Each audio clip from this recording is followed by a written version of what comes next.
what I'm talking about. Wait! Okay, now, from the beginning. Hit it, boys. Welcome to After Further Consideration, a special 5-part DEI-focused pulse check series brought to you by Enrollify and Element 451. I'm Dr. Cody Nielsen, Executive Director of Convergence Strategies, independent scholar, and adjunct faculty throughout the United States. And I'm Dr. Tomika Ferguson, Assistant Dean for Student Affairs and Inclusive Excellence and Assistant Professor in the School of Education at Virginia Commonwealth University. We're sitting down with seasoned change leaders for candid chats about responsive leadership, addressing campus crises, navigating institutional shifts, and fostering sustainable change, all through the lens of equity and inclusion. Each episode dives into real-life challenges, lessons learned, and the innovative solutions some of the brightest minds have developed to tackle these complex issues. Our goal is to help you drive positive and inclusive change in your campus. Now, let's jump into today's episode. Today, our guest is President Patricia McGuire, President of Trinity Washington University in Washington, D.C. since 1989. She is one of the longest-serving presidents in higher education in the United States. A graduate of Trinity College and Georgetown University's Law School, she also has honorary degrees from 9 institutions. Alongside all of that, President McGuire serves on various boards of directors of the Greater Washington Board of Trade, the Washington Metropolitan Consortium of Universities, the Morris and Gwendolyn Kaffreitz Foundation, and the Emeritus Mutual Holding Company. She's also a member of the Women's Advisory Board of the Girl Scouts of the nation's capital. In 2014, Secretary of Education Arne Duncan appointed President McGuire to the U.S. Department of Education Advisory Committee on Student Financial Aid, a position she held in 2014 and 2015. Back before that, President McGuire was appointed by D.C. Mayor Anthony Williams and the D.C. Financial Control Board to a special term on the Education Advisory Committee overseeing the entire D.C. public schools. President McGuire, we are just so grateful that you are with us, and welcome to this episode of After Further Consideration. Thank you so much, Cody and Tomika. It is my honor and pleasure to be with you. Thank you for that generous introduction. We're really excited to talk with you about this very long and illustrious career that you have, your work, and the crises that you have come to overcome over the last several years. As we start, we kind of want to hear you tell the story of how you ended up as the president of Trinity Washington and how you are still standing more than 30 years later in this position. So if you want to tell us a little bit of that background, we'd love to know. Well, first of all, thank you. And let me say, for all the naysayers about college presidencies out there, I think it's the best job in the world. And I love what I do. And I've had about 5 or 6 different presidencies in all the years I've been at Trinity. I've never had the same day twice. So that keeps me fresh and keeps me challenged. I became Trinity's president in a crisis moment. I was 36 years old. I had no executive experience, really. I was a public interest lawyer running a clinic at Georgetown Law School, and then I became the chief fundraiser because when Reagan became president, he took away our public funding for my clinic. So I started fundraising. I became the chief development officer. I happened to be on Trinity's board at the same time, my alma mater, and Trinity was in crisis. They had been through, I was actually the 6th person in 8 years to be the president. And the Sisters of Notre Dame, who were the founders, didn't have any more candidates for the job. And the board was struggling, Trinity was struggling. Our full-time enrollment was down to 300 students. What nobody knew at that time was that Trinity was being sustained by our part-time adult students in our weekend college, which was relatively new, and our School of Education, which had hundreds of students. But the traditionalists at Trinity wanted the real college, the full-time, daytime undergraduate liberal arts college, to prevail. I was a big mouth in the board. I said, well, we should do this or that. And after trying several other presidents who washed out quickly, board members said to me, "Well, you've got a big mouth. Why don't you try it?" And I said, "Sure." And the sister who was the board chair at the time handed me the keys to the president's office and said, "Fix it or close it." And that was how I started my presidency. There was no pomp and circumstance, no great processions with velvet and ermine. Keys, fix it or close it. And that was how I got started. A friend of mine asked me, "Well, why did they pick you? Because you didn't have any experience." I was 36. And I said to the person, I think they picked me for that reason. It was good I didn't have experience because I was able to try things that nobody else would try. I didn't know what to be afraid of. And when you're young and fearless, you can create the kinds of change and you can experiment that when you're older and more cautious, you might not do. So that was how I came into the presidency. What I enjoy the most about that is that you said you were young and fearless. And I think about the changing tide of the presidency right now, how everyone feels there's a certain type of pedigree or there's no one way. And even the disruption from like the purely academic way of going through the professorial pathway all the way through the provost office. But your story gives glimmers of hope that there are opportunities for folks who just really are fearless and passionate about what they're doing, or even using your words, have a big mouth, which some of us can actually relate to. What is something that you feel like you still are maintaining even now with that fearless attitude that you started with?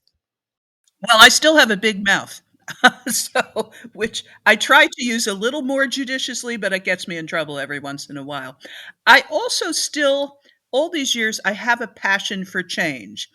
Of course, I'm old enough and have been in the job long enough now that when I said, "Well, whose stupid idea was this?" the staff will look at me and say, "Well, it was your idea in, 1996 or 2001." And I'm like, "Oopsie, well, I was wrong, or it has outlived its usefulness. Let's change again." I've learned not to be possessive of what came in the past. And I've learned to be humble about the fact that I don't have all the ideas. But I still believe leadership needs to be affirmative, and it doesn't need to be command and control top down. To be sure, I've tried to work on that, but it needs to be affirmative about what we need to do, and that is a hard thing to learn. And I made some mistakes over the years, but I kept working at it. And that's the other thing. I believe.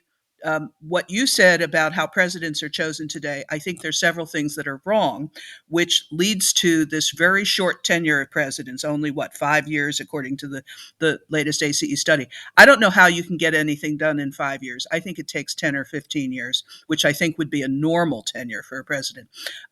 Too many people, board members and presidents, get scared the minute there is disruption or conflict. We saw that this spring with the Gaza encampments, which were pretty dramatic. And yet, if presidents and boards had allowed that to play out, the results would have been very different. But instead, the minute there's noise, everybody gets in a kerfluffle, and then the boards immediately want to change the presidents, and the presidents want to leave. I say the noise outside your window means you're doing your job correctly. If you don't hear noise, you're not making the right kind of change, or you're not leading your institution well. The president's job is to learn to live with the noise and use it as leverage to move the institution forward. And not enough presidents think that, not enough boards. And frankly, the business of the consultants who help boards find presidents, that's another whole topic, because I think they're part of the problem also. I value that perspective so much because I think people are now fearful of the presidency because of some of the things that you're bringing up, right? Some of the pieces about the constant change and needing more time and almost this missing of opportunity for fearlessness. And what I also appreciate in your reflection when you first started is you shared that you've had 4 different types of presidencies. And so that really leads us into another question that we're interested in on this podcast is really diving into some of those examples and those crises and those lived moments, right, that we can reflect on. So can you maybe share with us throughout those 4 different types of presidencies you've had in your 3-decade plus career as a college president, What are one or two specific examples of crises or defining moments that have shifted how you lead Trinity? Oh yeah. I mean, I actually have a lot, so picking just one or two is hard. But the important thing for this podcast is Trinity's transformation from a very small Catholic, mostly white, mostly residential liberal arts college for women to the multi-dimensional university we are today, that is a predominantly Black and Hispanic serving institution.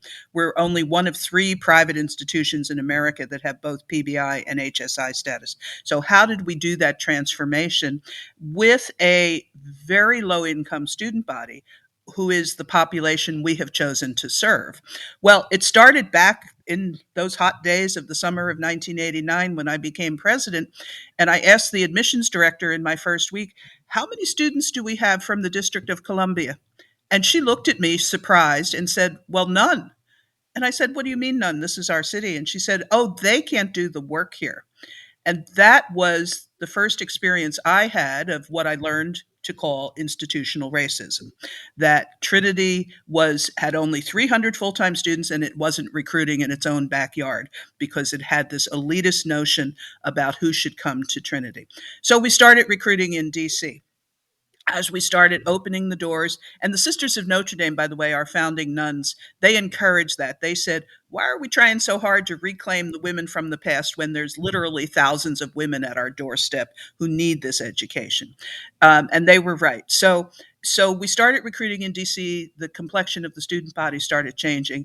And that immediately caused tremendous outcry from some, not all, but some of our traditional alumni and some of our faculty who felt that I was ruining the great Trinity of the past. And that was a major crisis that culminated in some of the alumni demanding the board to fire me. There was even a picket line outside one of our board meetings in the early 1990s. Women in, I say, their good cloth coats and their high heels and their pearls with signs saying, fire McGuire, because I had let too many Black students into Trinity. That's what I was accused of.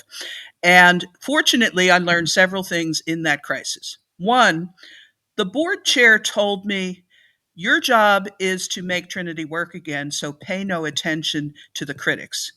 And when I started pushing back, she said in a very inelegant way, shut up and let me do the talking to the critics. You fix the college.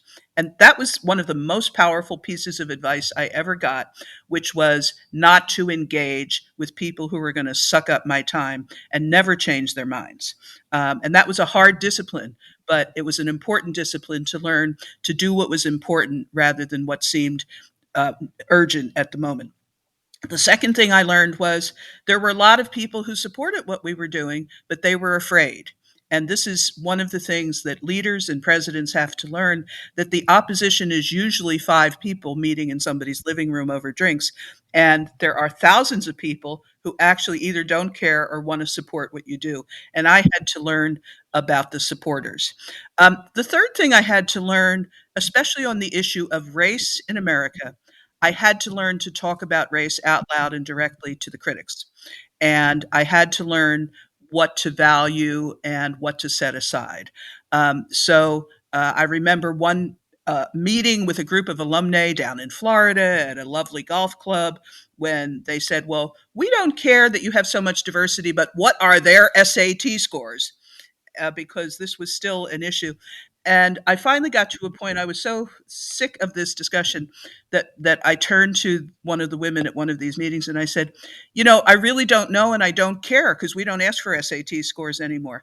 And they were horrified. And I said, what I care about is whether our faculty are able to make these women powerful and successful in the same way as we graduates of prior years. And the faculty does exactly that. Well, the room was silent for a minute and then everybody stood up and cheered because they were waiting for me to confront the opposition with an answer that was positive and forward thinking and not defensive. And that was hard for me to learn. It took a couple of years, but I was able to help us move past that particular moment. So that was one crisis. Then there was another crisis also involving race. Later in the 1990s, the students got involved in the racial change at Trinity. There was a very ugly hate letter that went around from something called the White Student Alliance.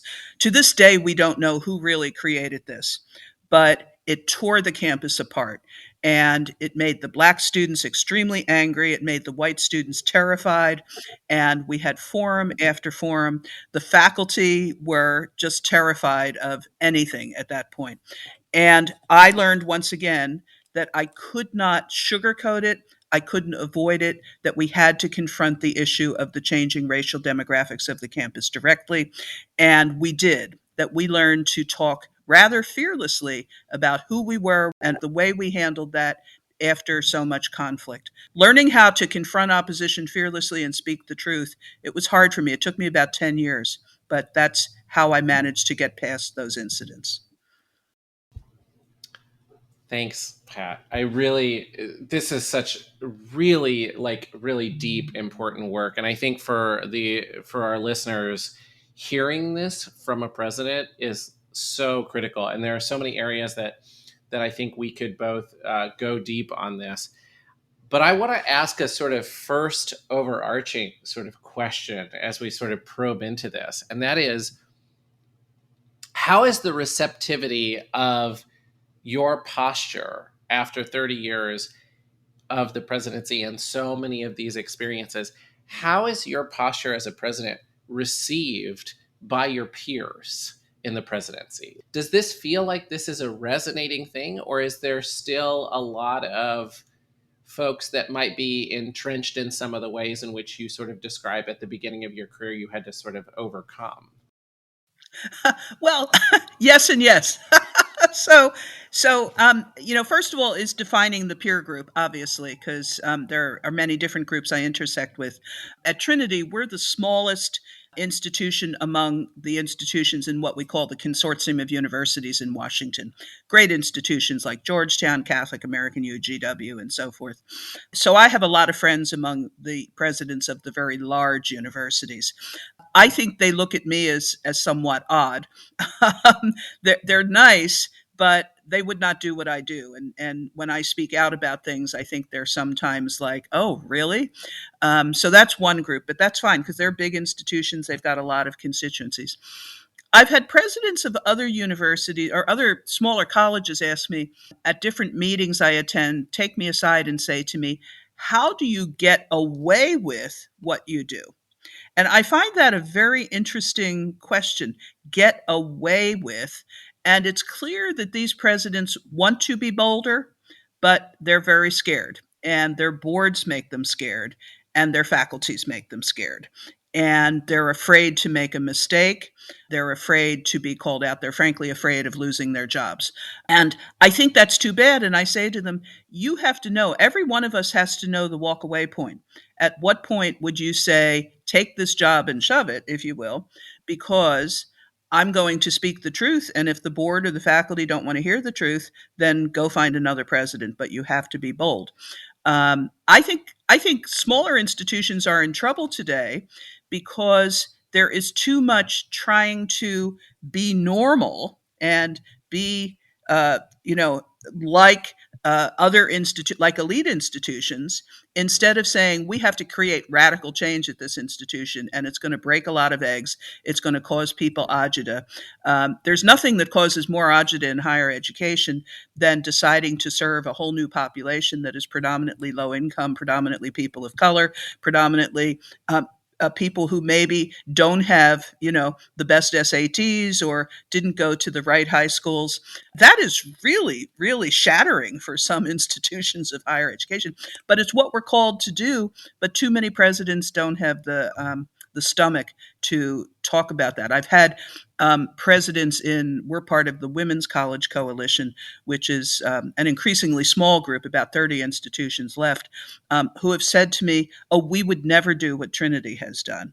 And I'm like, what do you mean we'd never do what Trinity has done? Well, our alumni wouldn't stand for it, or our board wouldn't stand for it. And I said, well, my alumni for a time wouldn't stand for it, but we have raised millions of dollars in the last 5 years that we would never have received if we had closed or if we hadn't done this change. So this is part of that idea that you have to stick with it, you have to deal with the noise, you have to move past the fear and make the change you need to make.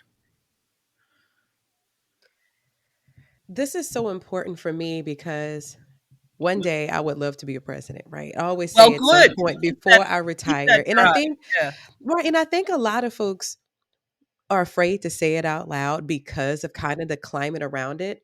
But what I'm most impressed and eager to learn more about is really this journey that you've talked about a few times, even in the response to the crisis of changing not only the demographics of Trinity, but really changing the focus, changing how you recruit, changing who's in the classroom, changing how the alumni population looks, right? And so I'm curious about the journey that you were on to learn how to speak fearlessly about the changes, the intentional changes that you had to make as a president. And not just the conversations about how to talk about race as a president, but how to talk about it to the stakeholders that have so much power, right? It's our graduates, it's our board. How did you navigate those situations, especially over time with so many changes happening decade after decade? Yeah. Well, that's a great question. And part of what I learned early on was I couldn't do all the talking. I had to get other people to do the talking for me. And I had a couple of trustees who were outstanding and not only believed in what we were doing, but became advocates with, especially the alumni. I learned with the faculty. The faculty were instrumental in this. Um, I've talked about this in other places. I did have to use retirement incentives to get some faculty who hated what was going on to move along. And it was something that was hard at first, but they appreciated it. Were very generous retirement packages. And then we were able to hire a new generation of faculty. Now, here was the key with faculty hiring, which is true in most institutions today. We also insisted that every faculty search present a really dynamic and diverse pool of candidates. And we went from having one African American faculty member in 1989. Today, we're about 50%. And that was a long haul. It was a struggle in some of the disciplines who resisted, and they would say, well, they weren't being racist, they just couldn't find anybody. That we can't find anybody in history. Well, come on now. So there were a lot of barriers thrown up to the idea that we could build a faculty that looked like our student body. The reason why faculty were so important, it gets back to who our students became. Our faculty, the older faculty, would look at our students as problems, and they would describe the students through their deficits. They can't. They can't read. They can't write. They can't do math. It was always negative, negative, negative. The new generation of faculty came in and said, oh, these students are different. I need to learn to teach differently. And that was the beginning of the change academically at Trinity when we had a generation of faculty. They call it today inclusive excellence. We got a big grant from the HHMI Foundation to support inclusive excellence. It was actually, of all groups, it was the sciences that led the change. And they went from the older science faculty saying they can't do anything to the new young faculty, including many faculty of color, saying, oh, here's how we're going to change in order to welcome new populations of students into our laboratories and to turn them into successful scientists. So I didn't do that. The faculty did that, but it required change in the faculty, and that became extraordinarily important. The other thing that was important along the way, and this was true for alums especially, there were alums out there who loved what we were doing but were afraid to step up. But we were running capital campaigns throughout all of this because we needed a lot of money. And what I found was once our wealthy alums were invited into helping to build the new institution, they were generous. They did open their purses, they did write checks. And then what happened was other people saw the success and wanted to join the party. Everybody wants to be part of a success story. And I was stunned at how many alums who in 1990 wrote they wouldn't give us one penny ever again. And then the year 2000, we're writing $100,000 checks to our campaign. So, so this is part of sticking with it, telling the story, and getting other people to step up. And that's all part of good leadership strategy. This is excellent. I mean, it's and again, Pat, the reason why we wanted you to have you on this podcast, I knew you would say things that other presidents won't say out loud. It's so critical. Like, okay, so the other piece of this is, okay, the role of the president is so large, it's so expansive. As you've described, there's so much you have to lean into. What do you do when you're trying, like, how do you separate yourself a little bit from the work a little bit? Like, how do you step away from it? Like, what do you do when you're not just at that desk and out in the community working on these issues? Like, what are you doing for fun for yourself? Well, I'm so happy you asked because I do fun things. And I'm a little weird that way. So, I mean, part of me is I'm single, I live alone, so I don't have any distractions in my life other than work. But work can be much too much. So early on, I realized I had to get away. And I discovered upstate New York, the Adirondack region, with lakes and streams and all, and it's beautiful. And I started kayaking up there, and it was wonderful. Then I discovered photography. So, in my copious spare time, I do a lot of wildlife photography. And this became my Christmas gift to people. Some people bake cookies, well, I don't bake. I avoid the kitchen at all costs. Um, but I love to be out in nature, and nature is very healing. So I might even go down to a wildlife refuge on the eastern shore of Maryland for 2 hours on a Saturday afternoon, and I feel like a new person. And I'll take my camera, and I get eagles and herons and all of that. And I discovered that made me calmer.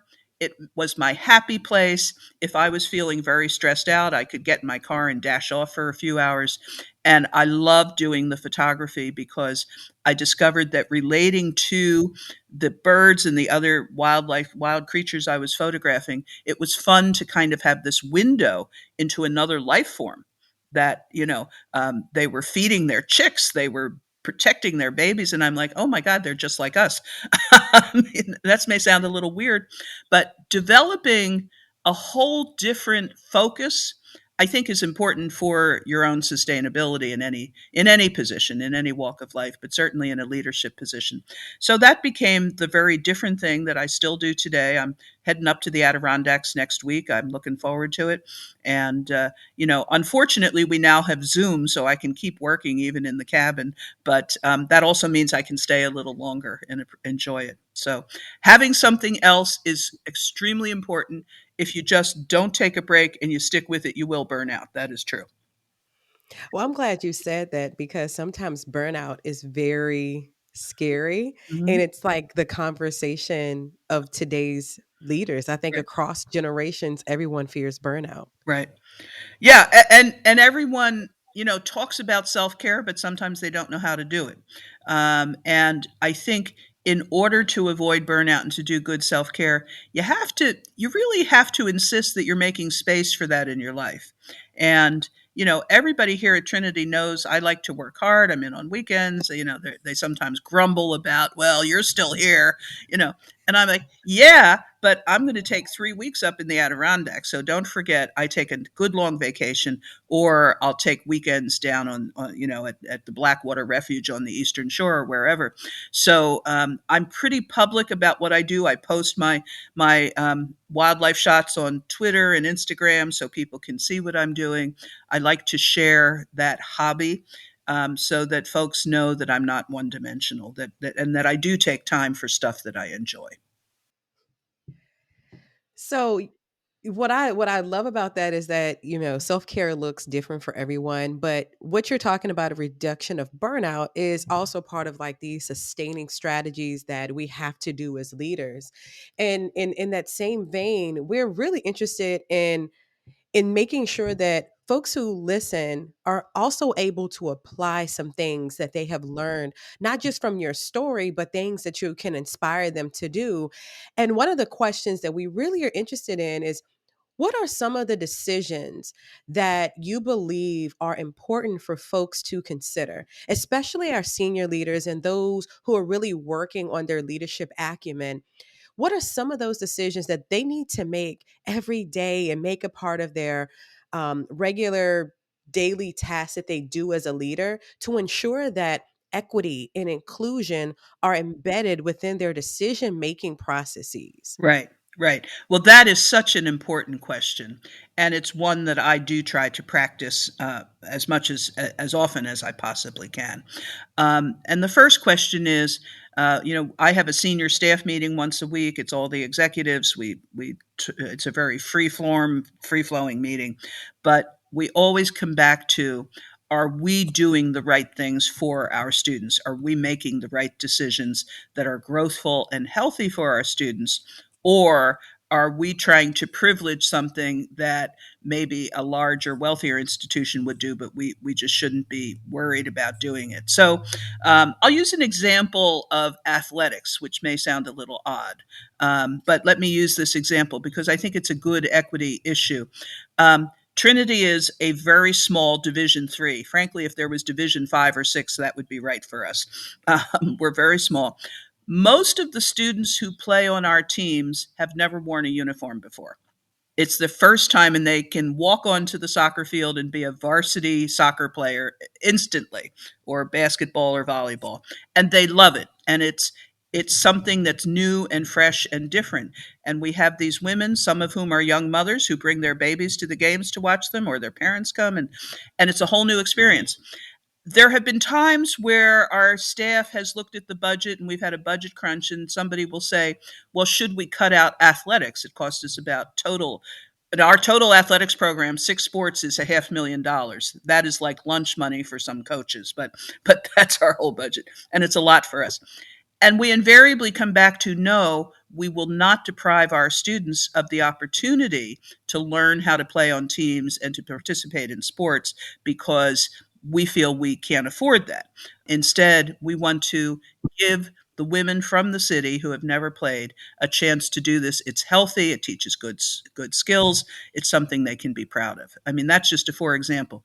A 4 examples like that spill over into our academic side as well. I talked about our great young faculty. Well, they got into undergraduate research in a very big way in recent years. And so then they began to ask if we could send students out to research conferences in distant places and pay for plane fare, hotels, all of that. Here again, the old Trinity would have said, well, no, we can't afford that. Today's Trinity, we say, well, of course we want our students to do that, so we'll figure out how to fund that, because for our students to go and make a poster presentation at the Aberkim's conference, which is the Association for Biomedical Research for Minoritized Students, or at some other conference, is so important. We try to find gift money, but if we don't, we will forward fund the expense for the students. Those are the kinds of decisions we make that I think really support equity in a major way, whether it's co-curricular or academic. We do have an amazing amount of institutional financial aid that we give that is unfunded, which is the other side. So invariably, when the financial aid director says, well, there's a student, she needs another 2,000, and I'll say, well, give it to her. We'll figure out how to deal with it later. So we want the students to come to school here and to stay in school. And we make our financial decisions accordingly. As a result, I mean, our salaries are good, but not great. Our amenities are okay. We put most of what we have into the students, and that's ultimately the equity principle. You know, as a former college athlete, I fully support the investment in athletics because it does retain and also leads to folks who become Yeah. donors. What So was I'm your glad sport? that you made that decision. I did track and field. Okay, very good. Yes, All right. yes. Yeah. So we're getting close to our time, Pat, and we always have a question on this podcast that we want to ask before we, and that sort of comes back to some of the conversations and even some of this last response that you had. But looking back on the crises, looking back on all of the things that you have and sharing, those examples that you have, are there any other sort of actionable strategies that you want to share with the audience around like responding to campus crises or crises of the moment that can be really helpful for us to think back and look on when we encounter those situations on campus? Yes, let me offer two different versions of the answer to that. First of all, I think most crises that people think of as crises on campuses are really in the moment and they come and go. And the fact is that higher education is very cyclical. So commencement always comes. Whatever it is, everybody's gone for a couple of months, and so you can count on that cycle to continue. And I think sometimes leaders put entirely too much energy and emotion into the crisis du jour, when in fact they should let it burn out and not add to the crisis by confronting too much. Instead, give people their voice, let them do their thing. The second answer, which we haven't talked about much, but the real crisis most institutions today face is the crisis of relevance and future. And this gets to the equity issue as well. Um, and for small private colleges in particular with a liberal arts background, the largest crisis we face is this curriculum ever going to be relevant in the future, or are we all just going to die because we can't do anything else? And early on in my early days, I would give speeches to the faculty that say basically, if we don't have a better idea, we should close now. Um, as our student body changed, I grew to realize that the biggest crisis we had was a belief that the liberal arts curriculum was untouchable and that we had to lift that up above all else, when in fact, I love the liberal arts. It is a central intellectual tradition, but the students we chose to educate, and this gets to the equity issue, the students of color coming here, low income women predominantly, they needed to get jobs at the end of the cycle. And that's a big push today throughout higher ed. But that's why we took the initiative to create particularly our focus on nursing and healthcare, which was late coming. We started nursing in 2010. It is now our largest major program. We have a large number of healthcare programs, and nursing and healthcare is really our future. Now, along the way, as we did that, we had faculty in the humanities who were just beside themselves of why are we going into all of these so-called professional programs, seeing that that was at the expense of the liberal arts. And we said, no, your programs will grow because our enrollment will grow. The students in nursing need to have ethics and English as much as and math and science as much as they need, med surg. So don't see it as a loss, see it as a win, buy into it.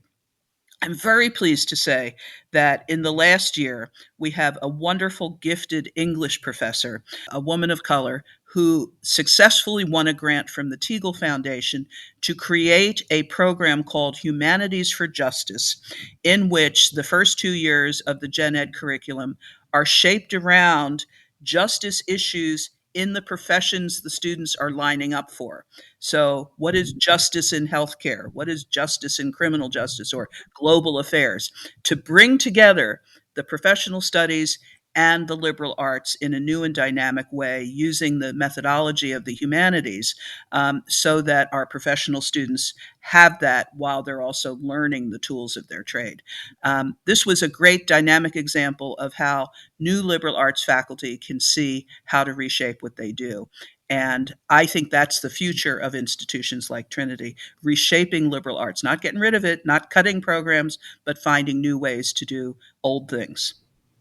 That is such a profoundly important way, and a good advertisement, by the way, for Trinity Washington and what you guys are doing. So, but what a great way to close us. You all, as the audience, please take a look at the work that President McGuire has done. You can find her running around DC, and apparently you can find her in the Adirondacks here taking photography at all this time. So, President McGuire, Pat, thank you again on behalf of Tomika and I for joining us on today's episode of After Further Consideration. Thank you so much. It's been fun to talk with you.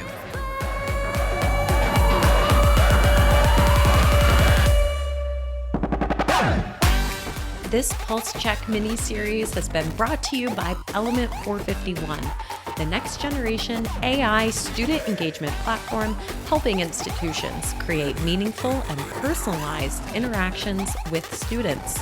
Learn more at element451.com.